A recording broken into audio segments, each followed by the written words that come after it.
নমস্কার, আমি কবিতার কলতান থেকে আমার চ্যানেলে সবাইকে স্বাগতম। বড়দেরকে প্রণাম জানাই, ছোটদেরকে অনেক অনেক আদর আর ভালোবাসা জানালাম। আজকে চলে এসেছি হ্যাশট্যাগ আমরা সকলের আজকের বিষয় নিয়ে। আজকের বিষয় few minutes with me. Shashwati aunty বা শাশ্বতী বাসু দিয়েছেন।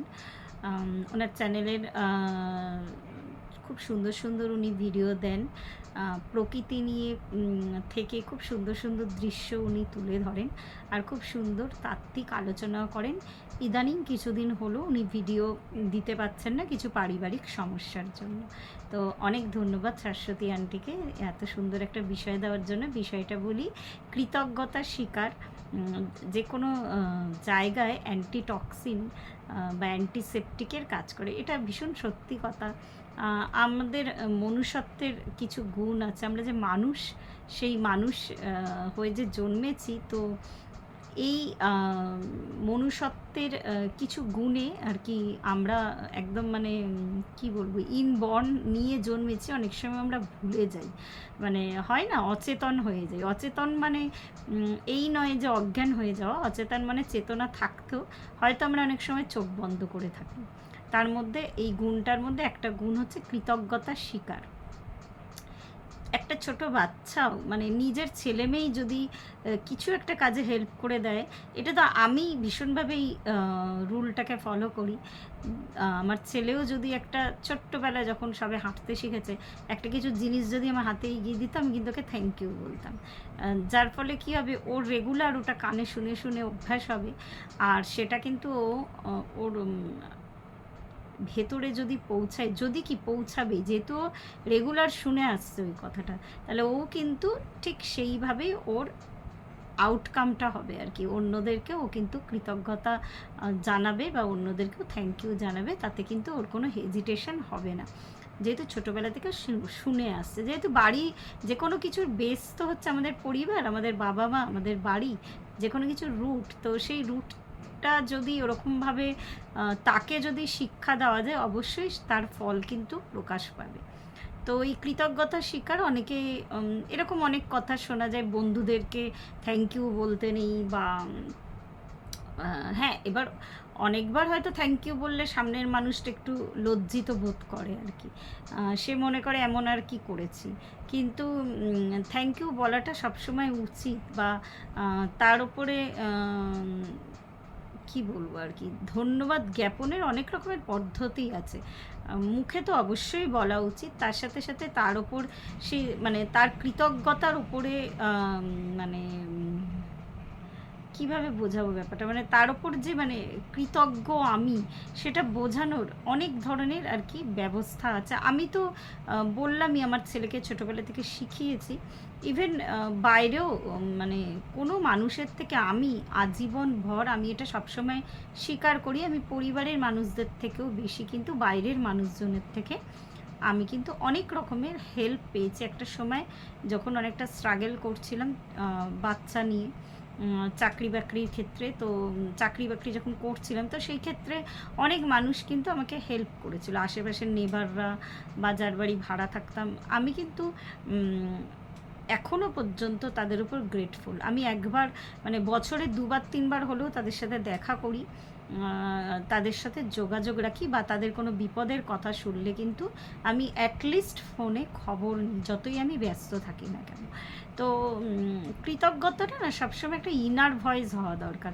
মানে আমি একটা বাইরে, আমি অনেককেই দেখেছি থ্যাংক ইউ কথাটা একদম সঙ্গে সঙ্গে থ্রো করে, কিন্তু মানে ওটা আর কি কী বলবো, একটা রোবট লাইক ইমিটেশন হয় আর কি, কিন্তু ভেতর থেকে তারা ফিল করে না যে তারা আদৌ কৃতজ্ঞ। ওই জন্যই আমি বললাম, কৃতজ্ঞতা স্বীকারের অনেক মানে অ্যাকশান আছে, অনেক ধরনের ব্যাপার আছে।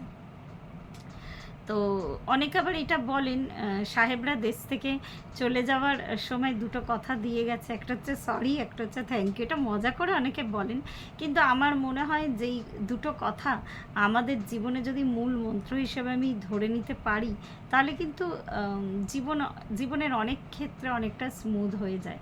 আমাকে যে এক ফোঁটাও করেছে, উপকার করেছে আর কি, আমি সবসময় অনবরত তাদের কৃতজ্ঞতা কিন্তু আজও মনে রেখে আসছি। এবার বলবো যে যারা আমাকে হয়তো একদম ডাইরেক্ট কোনো উপায় বা সরাসরি এসে উপকার করেনি, তাদেরকেও আমি থ্যাংক ইউ জানাই। কিভাবে জানাই? আমার যখন মানে এইটা বলতে গেলে এইটা হয়তো আমি এখন এই বয়সে এসে রিয়েলাইজ করেছি। আগে যারা আমাকে সাপোর্ট করতো না তাদের উপর রাগ হতো, বা যারা আমাকে উল্টোপাল্টা কথা বলতো তাদের উপর রাগ হতো। কিন্তু অনেক বড় বয়সে যখন এসে আস্তে আস্তে এই জার্নিটাকে জানছি, শিখছি, তখন কিন্তু এই তাদেরকেও থ্যাংক ইউ বলা, অ্যাকচুয়ালি তারাও আমাদের জীবনে একটা বড় ভূমিকা পালন করে। তারা আমাদের জীবনের সব ধরনের কিন্তু মানুষজনের দরকার আছে। মানে যে তোমাকে সাপোর্ট করবে সে তো সাপোর্ট করছে, ভালোবাসছে, তাদের প্রতি বা তার প্রতি আমি অবশ্যই গ্রেটফুল। কিন্তু যারা সাপোর্ট করে না তাদের ভূমিকাটা আমার মনে হয় যেন আরও বড়। তারা কিন্তু আমার মধ্যেকার জেদকে আরও বাড়িয়ে দেয়। জেদ মানে এই নয় যে কোনো নেগেটিভিটি। যারা সাপোর্ট করছে না, আমি একবার ভাবি যে নিশ্চয়ই হয়তো আমাকে বারবার করে এই কথাটা বলছে, আগে একবার আমি ইন্ট্রোস্পেক্ট করি যে আমার কিছু ভুল আছে কিনা। সেটা যদি ভুল থাকে তাহলে কিন্তু আমি ভুলটাকে কিন্তু আমি রিকভার করার চেষ্টা করি। তো এই মানুষটা আমাকে যে লার্নিং দিল, হ্যাঁ, তার ভূমিকা কিন্তু অনেকখানি। আমার মনে হয় যে এদেরকেও ভোলা কখনোই উচিত নয়। যে মানুষটার ধাক্কাকে হয়তো আমি অনেক কিছু শিখেছি বা এখনও শিখছি, সেই মানুষটার প্রতি কিন্তু অনেকখানি আমি গ্রেটফুল আর কি। যে মানুষটা বলেছে হয়তো জীবনে কিছু হবে না, কিছু করতে পারবে না, বা এই কাজটা তোমার জন্য নয়, এটা অনেকের কাছে অনেকেই শোনে এই কথাটা, এই কাজটা তোমার জন্য, যেমন সাধারণ রান্না বান্নার ক্ষেত্রেই আর কি, তুমি পারবে না বা তুই পারবি না।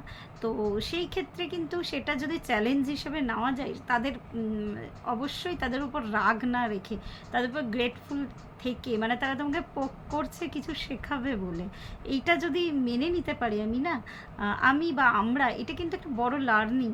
তাদের প্রথম সারিতে যখন ডেইলি আমি গ্র্যাটিটিউড দিই, প্রথম সারিতে তাদের নামটা কিন্তু আমি সবসময় রাখি। আমি ঠিক যেইভাবে হাসি মুখে কথাটা বলছি, হাসি মুখেই কিন্তু তাদেরকে স্মরণ করি। এটা আগে বুঝতাম না। দিদির সাথে যত বৌদ্ধ ধর্মের সাথে যত কানেক্টেড হচ্ছি, আস্তে আস্তে এই বয়সে এসে বুঝতে পারছি। আরও বুঝেছি যখন ইউটিউব চ্যানেলে যখন যে ধরনের ভিডিও করতাম, তো তখন যারা আমাকে মানে কি বলবো, সমালোচনা করতো আমার এগেনস্টে, তো তাদেরকেও আমি তাদের প্রতি আমি গ্রেটফুল। বা তাদের এখন তারা অনেকে এসে কিন্তু আমার কমেন্ট বক্সে কমেন্ট করে যায়, লিখে যায়, তাদের প্রতি সত্যি গ্রেটফুল। আমার এই যে সুন্দর একটা গ্রেটফুলনেস, এই যে ভাইব্রেশনটা, এটা তাদের কাছে গিয়ে হিট করে। এই মহাবিশ্বে না, মানে তুমি যা দেবে তা কিন্তু পাবে, তো এই ভালোবাসাটা তাদের কাছে পৌঁছায়। তাই জন্যই তারা কিন্তু কানেক্টেড। অনেকে আছে এখন আমার সাথে কানেক্টেড। আমি আগে রিয়েলাইজ করব, আমাকে আগে বুঝতে হবে না যে আমাকে আগে ভালোবাসাটা পাঠাতে হবে, যে তারাও কিছু আমাকে শেখাতে এসেছে। জীবনে কেউ এমনি এমনি আসে না, বিনা মতলবে বিনা উদ্দেশ্যে কেউ আসে না। তো এই গ্রেটফুলনেসটা জানতে হবে, মানে এটা একদম রুট থেকে আর কি। যদি আমরা বুঝতে পারি, শুধু মুখের কথা না, হৃদয়, তার সাথে অ্যাকশন, সব কিছু যদি মিলিয়ে আমরা গ্রেটফুলনেস থাকি জীবনের প্রতি, মানুষের প্রতি, ইউনিভার্সের প্রতি, তাহলে কিন্তু দেখবে আস্তে আস্তে ইউনিভার্স তোমাকে অনেক কিছু ফিরিয়ে দিচ্ছে। তো আজকে এই পর্যন্তই। প্রত্যেকে ভালো থাকবেন, পরিবারের সকলকে ভালো রাখবেন। ধন্যবাদ।